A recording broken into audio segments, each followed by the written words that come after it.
It's my pleasure to welcome one of the greatest upper-coming young bodybuilders, Martin the Martian Fitzwater. Yo. What's going on, guys? How we doing? How are you? Good, man. Good. Where have you been lately? Because you have been kind of Dorian Yates shadow styling, not so much. In case of the, as you said, the reels and so on, you have been recording lots of them, but physique-wise, I have seen just some stories about your Yeah. progress. Yeah, man. Honestly, that was kind of the idea or the plan for me last year.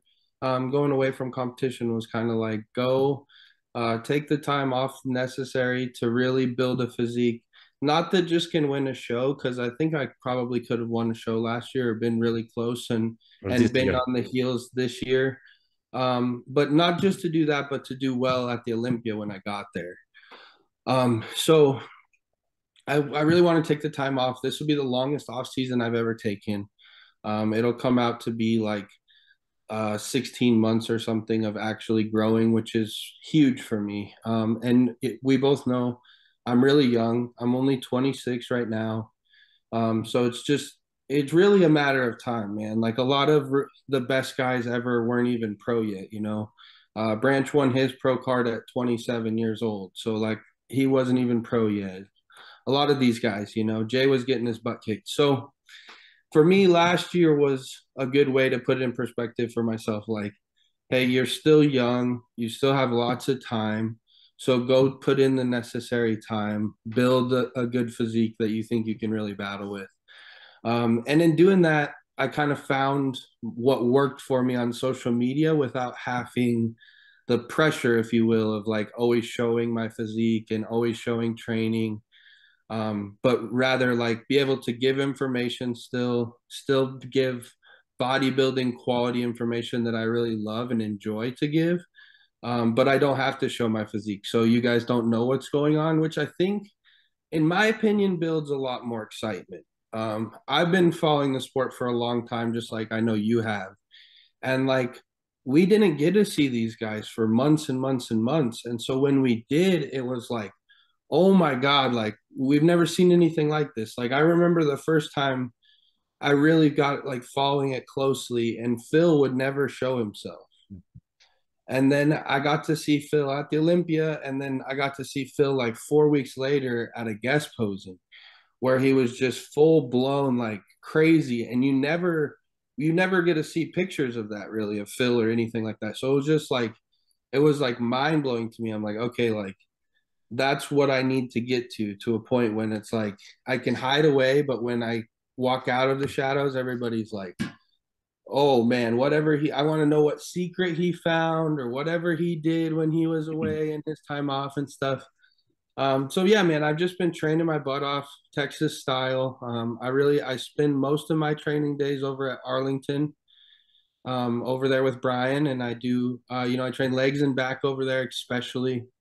And then I don't mind chest over there, but the chest equipment's not as great, especially because I have some nagging shoulder injuries. So I just kind of have to work around some stuff. Old college shot put injuries. Got my rotator cuffs kind of all boogered up. So I kind of have to work around that a little bit. But yeah, man, just grinding and training. My weight's up about the highest it's ever been. So I'm 263 this morning, waking in really good condition. And I'd like to see that go up to about 270, maybe a little bit higher. But really happy with how things are going, man. So Because you're 5'7", 5'8", somewhere there, yeah? yeah, about 5'7". Yeah. And is there a secret? Because you mentioned that people are going to be like, oh, what kind of secret did he find? Is there any secret? Let's be honest, because everything has been already tried. It's just about the consistency, I think, and the putting the work, daily work, because people are often saying like, these guys in USA, they have to take so much, they have better food and so on. And to be honest, the only thing that differs guys from USA from other countries is that you work your butt off 24/7, with exceptions, of course. Of course, there are people who are genetically blessed and don't have to do it, but most of Right. us are not. Yeah, absolutely, man. And like you said, there's no magic recipe or anything like that. I think the biggest thing is like you said, consistency. But then because of that consistency, you start to find patterns in your body that really make sense. And that's kind of when things start to work for you, you know, like I'd say the one thing that I'm going to take away from this so far, and I'm not done with this growing season, so I want to, you know, calculate some more data and kind of collect things myself. But right now I'm training 1 day on, 1 day off. And that's kind of unheard of in the bodybuilding world. Or I haven't really seen a lot of people do it. But I've been watching my recovery. I've been tracking my sleep, doing all these things. And if I train 2 days in a row, man, my sleep just instantly takes a hit. And because of that, my appetite takes a hit. And so for the off season, it just really doesn't make sense for me to push that second day of training, end up killing my appetite, because then I'm not eating enough calories to recover from the training session, and the sleep takes a hit. So then the recovery gets another, like a double whammy there almost. So I've been doing this for about 15 days, almost like 13 days actually. I've already seen a 5-pound weight jump. My recovery as far as sleep and stuff goes on, I have one of these watches. Mine's a Garmin one. But yeah, an Aura ring, same type of thing. But something that tracks that, and it's just shown me that, like, as I've done this, my sleep has consistently been much, much better. I've noticed my appetite has been much, much better. Mentally, it's a little hard for me because I'm struggling to stay out of the gym. I'm just trying to really like find things to keep me busy and stuff outside of it. Because I'm somebody that, like, if I could train every day, I probably would, honestly. Like, I just like to be in the gym.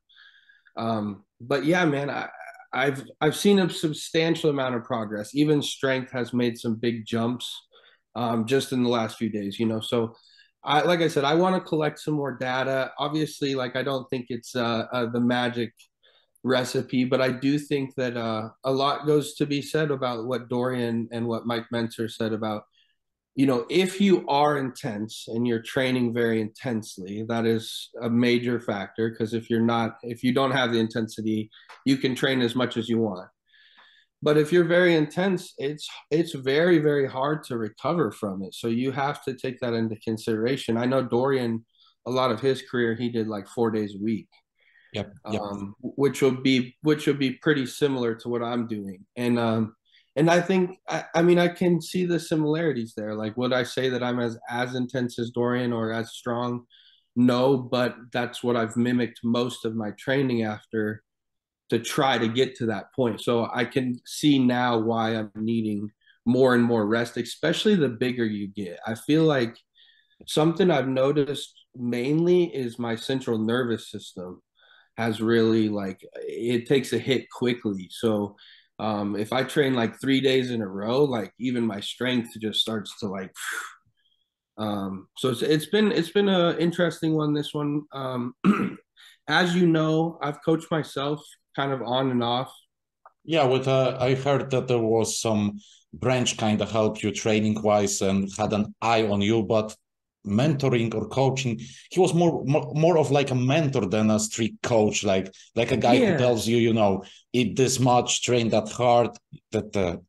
Exactly. So really, I mean, at the end, absolutely, at Texas, he was saying, like, you know, you should run another low day, you know, run another low day. Okay, like, now I think it's at the point where, like, you definitely need to feed yourself up or you're going to lose muscle tissue.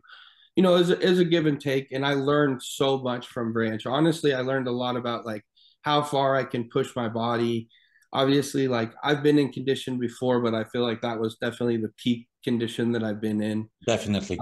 And really to see that, like, even being that big of a body, you know, I was down at like 25 carbs on some of the days and stuff, you know what I mean? So, like, per day or per meal? Per day. Per day. Okay. Yeah. So it was just it was like a half a cup of oatmeal in the morning. That was it. Yeah, I know those days they really suck. But as you said, there is no secret, but we can find the configurations according to ourselves that works for us. For example, as you said, I can run, for example, 5 days slow, and then I feel battered. But next time, it only takes 3 days to, you know, deplete myself totally. And same with workouts. We can't really change anything if we don't stay according to one plan for some time, you know. Yeah, yeah. So we need to have some notes and some experience and some consistency in our actions to make any kind of changes, not to, you know, just push them blindly, just to, you know, try to, you know, do a Hail Marys to find any kind of Right. solution, you know? Yeah, yeah. Well, absolutely. Like we, you know, I mean, the biggest thing is like if you think about it, really, we're a big science experiment, Yeah. and you want to have as many controlled variables as you can that stay the same, and that's where the consistency comes in, you know. And then you maybe want to have one or two variables that you change and see if they've made the difference for you, you know. So really, the like my food didn't change, nothing, my training didn't change, nothing outside of other than my frequency of training. I've pulled back quite a bit, and just seeing that, you know, and like I said, I'll collect some data and I'll see, but as of right now, the data looks good, you know, but it can always trend up at first and then really plateau off. You never know. You got to kind of, you got to, like you said, you got to ride it for a while and just see what happens with the body. Especially, I swear, like the bigger you get, the crazier. Like it just, like sometimes just things just don't make sense when you're this big now. You mentioned yourself, Dorian. He said the same thing. Change one thing, doesn't work, go back to the roots and keep changing. And it's always the same. People are just, you know, trying to find some magical potion, so to speak. You spoke about yourself why you skip this year about competing, you know, but why don't many bodybuilders compete more often? You have seen these shows. There have been lineups of 5, 6, 7, 8 guys. We have even seen, you know, at the beginning the lists, and there were maximum 5 guys. I was really shocked, and open bodybuilders have to take it into consideration. If you don't compete, these shows won't happen because promoters will think they will say one thing. You were mentioned, by the way, on the muscle development today. Oh, cool. That why Martin doesn't compete. And I was like, he's clear since like last year that he has to grow. He can't come up, because if you would come back, you would have like 2-3 months of growing maximum. Right. And why bodybuilders don't compete? You know, many are going to regret now because there are 3 shots in USA. You know, there is Legion, there is Tampa, and there is Texas. And then they're going to have to travel to Europe, and there are 2 shows only remaining. Look how many people we are going to miss on the Olympia stage. Oh, there's so many people that are going to miss, man. And honestly, like you said, I've been kind of clear about it, like pretty much since I walked off the Arnold UK stage. Like I was like, I want to take time off. I want to improve. I know that I can bump elbows with these guys that are at the top 10 in the world if I just take that time off. But some of these guys, man, I think they should just get their feet wet. That's what I did in the beginning. I tried to get in those shows. I tried to compete in Texas. I tried to compete in Legion. I don't know. I think some of it is a lot of the new crop is younger pros. And I'm not sure a lot of them are financially stable enough to really chase a lot of shows. Then why why do you become a pro bodybuilder if you can't pay for a travel? You know, absolutely. Are you not aware of the costs that are going to wait for you? Okay, you're losing those, you know, 1,000 zloty or 200 euro on the, you know, the qualification, so to speak, being able to compete. But then you still have to travel, you have to bring your own food and so on. It all takes cash and time. Why don't you take 1 year off? And as you do, you still do reels, you still work with your company. You need to earn money to be able to proceed with your career. Absolutely. Yeah, man. And I think a lot of these guys, you've seen it as many times as I have. Everybody wants to be a pro tomorrow. Yep. And they're so ready for this and they're so ready for that. And some of these guys, man, like, don't get me wrong, like maybe they even have like a pro physique, or they're getting close to an open pro physique, but then they don't have their ducks in a line with anything else when it comes to finances, when it comes to like stepping away from their regular job to be able to travel. You know, some of these people are like, well, I get 2 weeks off a year and we do a Christmas vacation for a week. And then so like I can only do one show. And it's like, man, like if you're actually a pro bodybuilder and you want to chase this, like you said, like if you really want to like make this your dream, then like this probably should be a real job, you know. Yeah, that's everything around it. Everything should be surrounded around it. As you said, you are making reels, those short videos with RYSE. We'll speak about it soon. And it brings you some recognition. Then it brings you clients because they hear. There are so many people are like, I don't have clients. And how are they supposed to know that you are even coaching when you are invisible? Right. 100%. No, man, I'll say this. I understand both sides because I hated social media 2 years ago. I didn't want to do it. I know it's part of the business. I did it for that aspect only.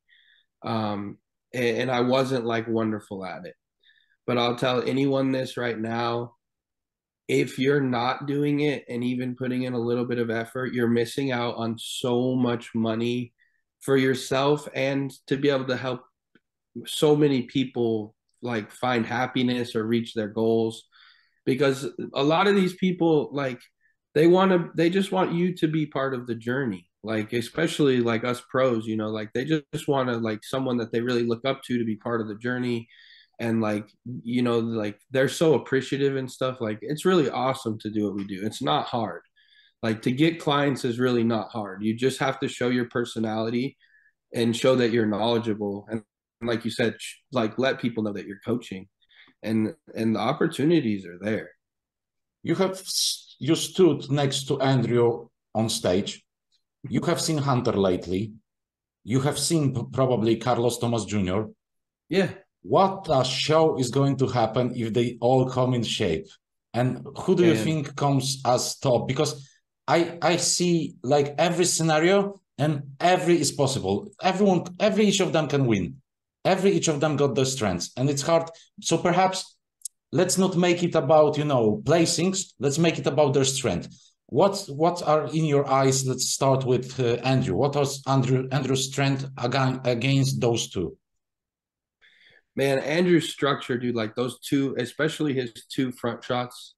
Like, I don't know if anyone has a better front double and a front lat spread. Like, let's be honest. Like, it's crazy. Like, his silhouette is beautiful. He has good shape. His conditioning is always a question mark, right? Like, we've seen him in shape once at the Arnold now. But it's really hit or miss. So like that's kind of the question mark for Andrew, right?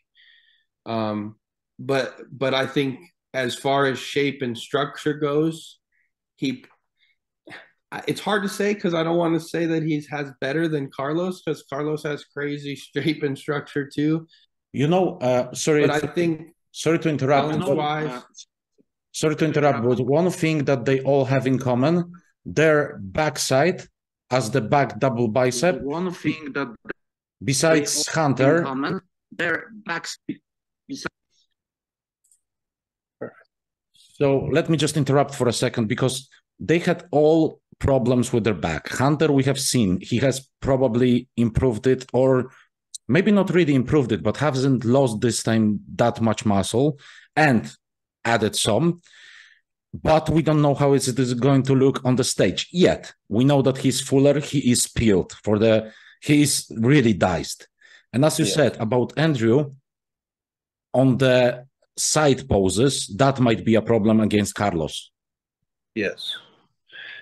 So, like you said, they all have weaker backs. I think Hunter's back structure is really pretty. And even though the thickness is still not there like we want to see it there, by him finally getting in condition, that low back, as long as they peak right and it saran wraps up, he's going to have pretty enough shape. I think his back shots, he'll win them, to be honest.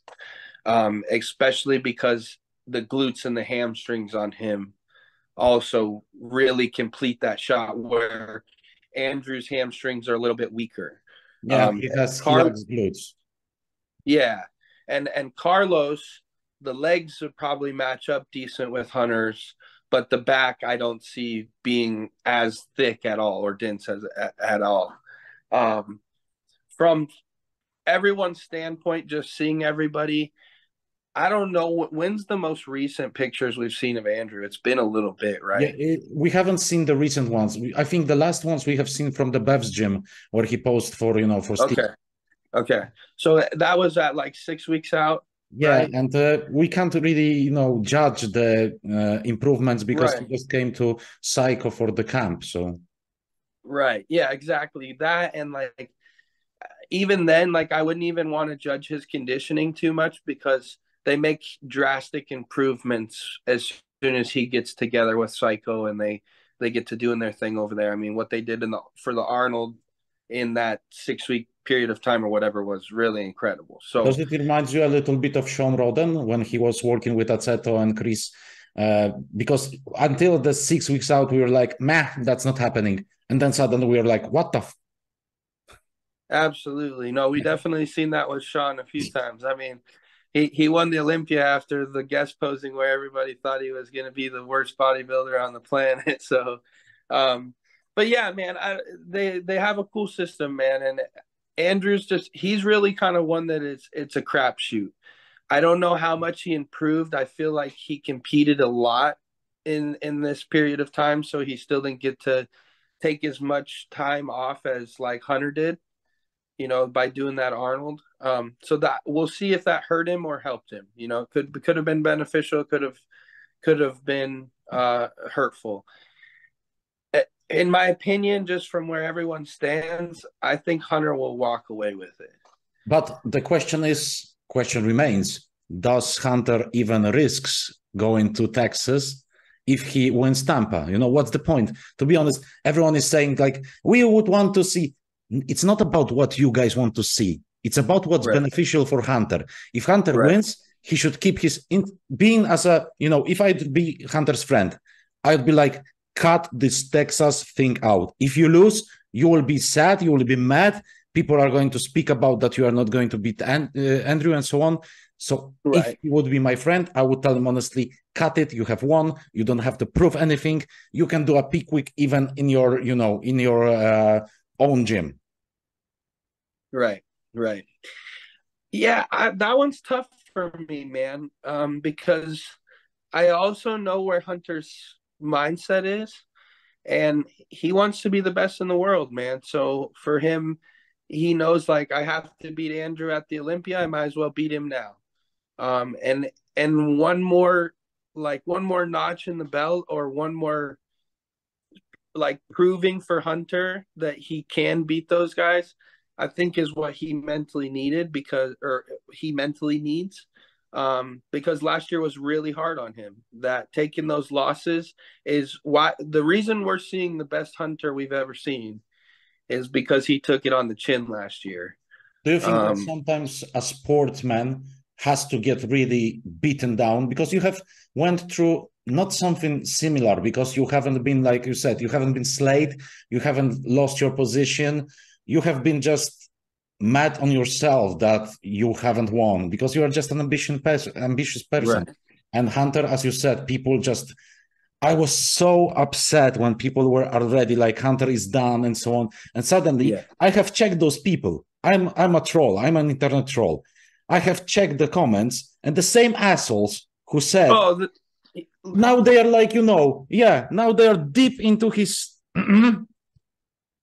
to just say, Hunter, now you look great. You're my friend. Just to, ride the horse with him. That's the power of social media. But as you said, sometimes someone who loses, that's the best thing that can happen to him. Oh yeah, man. I got to talk a good bit with Hunter.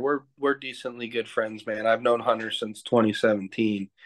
And this lit a fire under his butt, man. He knew, like, in his mind, like, I'm a much bodybuilder than I represented. And I think that for him, that put a lot of pressure on him. And also I think he kind of lost, like, having fun with it. It was, like, so much pressure that he lost having fun. And you can see that this year he kind of like, it wasn't all about the logbook. It wasn't all about like writing numbers down. It was just about like training and having fun and like enjoying bodybuilding for what it is.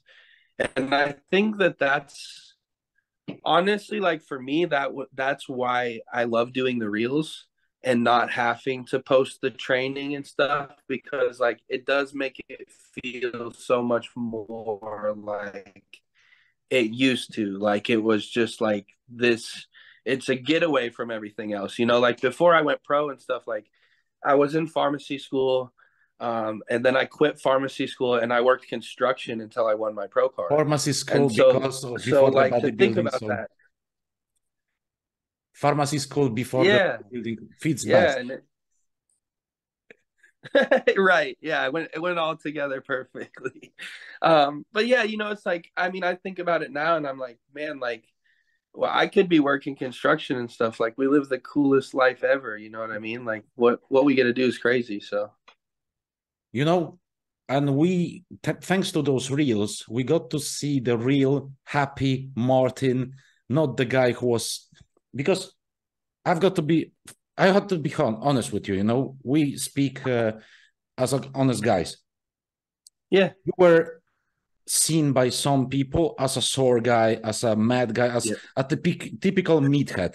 And now we have seen someone who can enjoy this life, enjoy the process, who is himself finally, because of these reels. You don't have to, you know, puff and huff. You just have to show yourself. That's how you yeah, are in real life. You're funny, you're intelligent. You don't have to, you know, make reels like, now you have to curl this with the lengthened face and the shortened face. You're like, go and grab this dumbbell, smile within it, take no diesel yeah. on your back, and just enjoy the life. literally, literally, yeah, man. No, it's made it so much more fun, and so I think that that's like a huge part of why Hunter found success this year. You know, it's just like kind of going back to the roots, and I think a lot of us, it all happens that way. It's not even like you mean for it to happen. It's just like you go pro and you put more pressure on yourself, and like we talked about, there's pressure to make money then, because like this is what you want to do and you don't want to have an outside source of income and stuff like that. So it changes the perspective some. It makes it so it's not just a fun hobby anymore that you just like love, you know, but puts a little bit of pressure on yourself. And I think if you can get away from that or remember that, like why you got started and stuff, it makes it so much more fun. Like I'm definitely back to that point again, man. I was just talking with Brett about that yesterday, and like we're about to go train in Denver for a week together again, like we used to old times. And we were just like talking about, like I was like, I'm just barely back to feeling like I was when we were in Denver, where it was just like everything was clicking. We were having so much fun. Like it was like every session we literally like probably needed to go to the hospital for rhabdo, but but like With we would go Larry, home and nap and do it all again tomorrow, you know? yeah, that's the fun part. You know, we don't always have to, even though we are strict, we know what to do, we have some plans, but sometimes we just have to go crazy, you know, we have to do a Yeah. drop set, we have to scream a little. That's the part of bodybuilding, that's a part of being a, you know, mental animal, so to speak. And one last question, because I like to speak about the people that treat you good. So working, I wanted to say for RYSE, but it sounds weird and it sounds bad. Working with RYSE, I think Yeah. that sounds better, because you are Yeah. like cooperating. How does it look? How does creating those reels with Noel and so on works? Do you guys come with an ideas in home, or you are just like spontaneously going, let's do something? And Yeah, man. So it's been really cool, honestly, man. I picked Rise for a lot of reasons, but last year after the Texas Pro, I had a lot of offers. And one of the biggest things was like Rise was right here in Dallas. I knew that I could go in and spend time with the office and like really get to become part of the team. So that was huge for me, man. And because of that, I became best friends with the cameraman. So I like set up a thing separately with him that was like, hey man, like honestly, I'd like you to take over everything.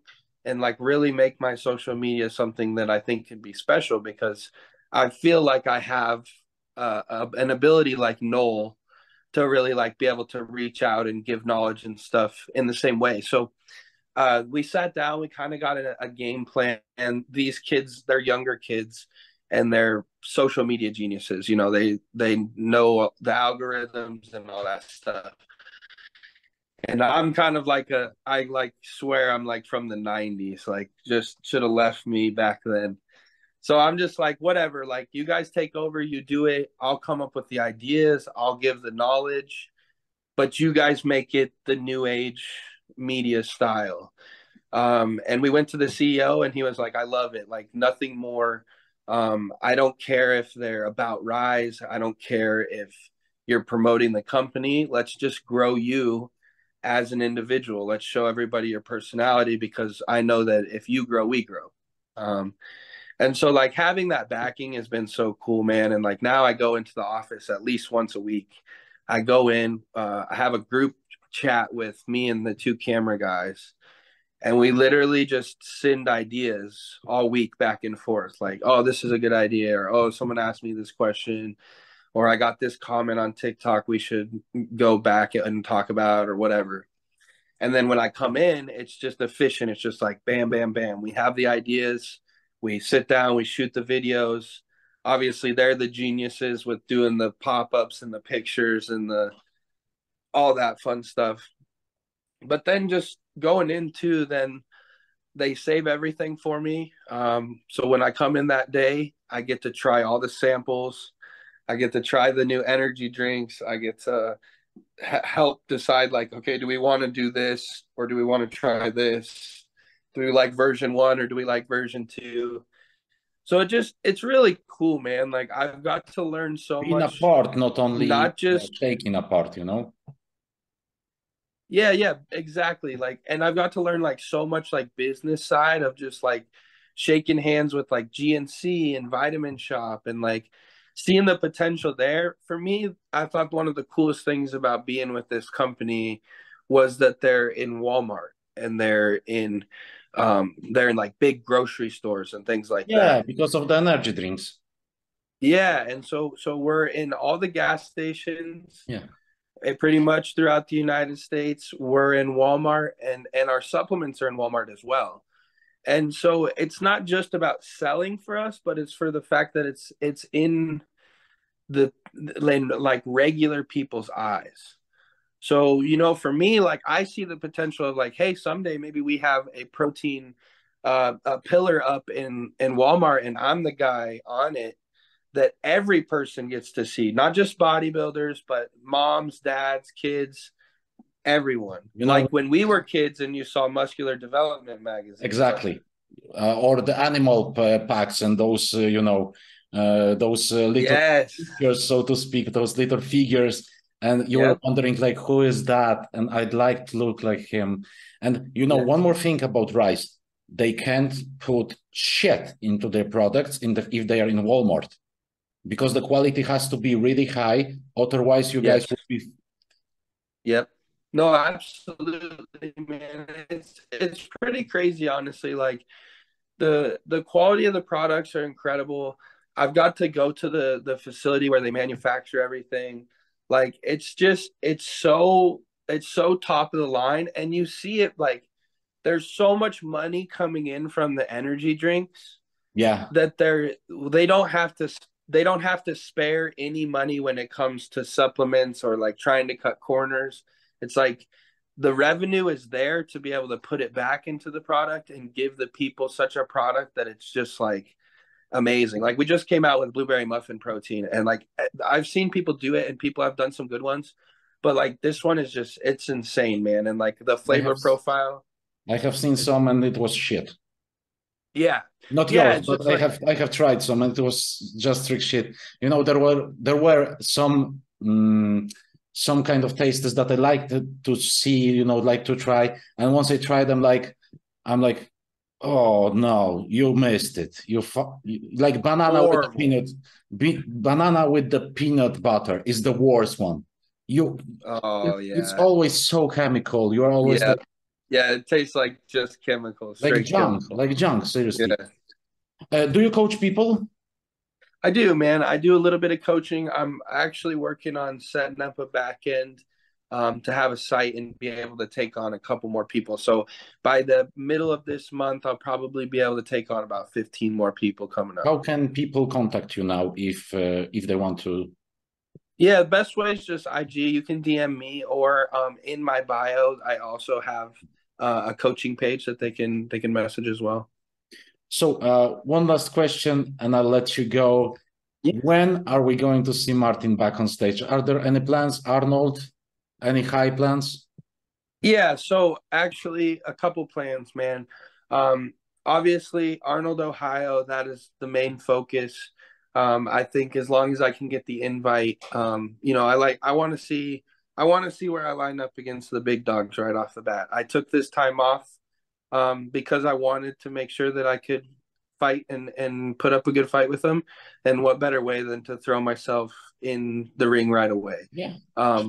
So I want to do that, and then I want to run 3 or 4 after that as well. I think I took all this time off, and I love the stage, man. Like this year has been tough for me. I'm like chomping at the bit. So as soon as I do get show ready, I'm gonna take the opportunity and I'm gonna hit the stage a few times. I'm in talk right now with Tamer about doing the Arnold Brazil.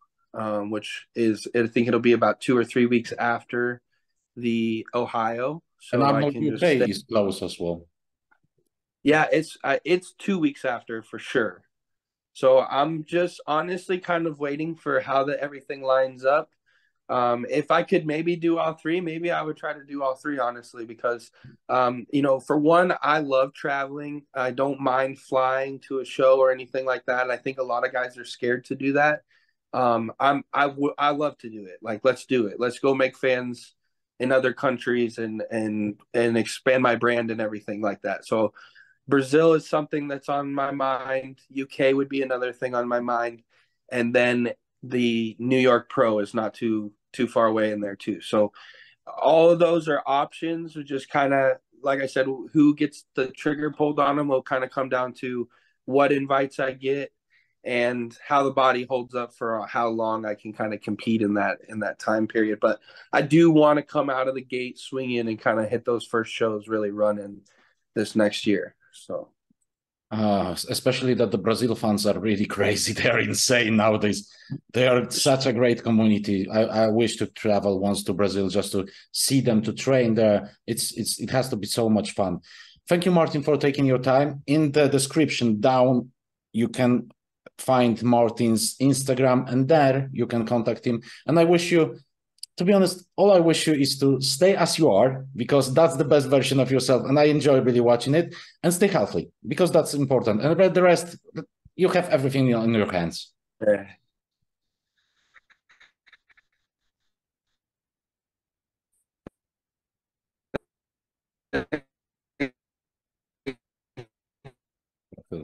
A little bit laggy.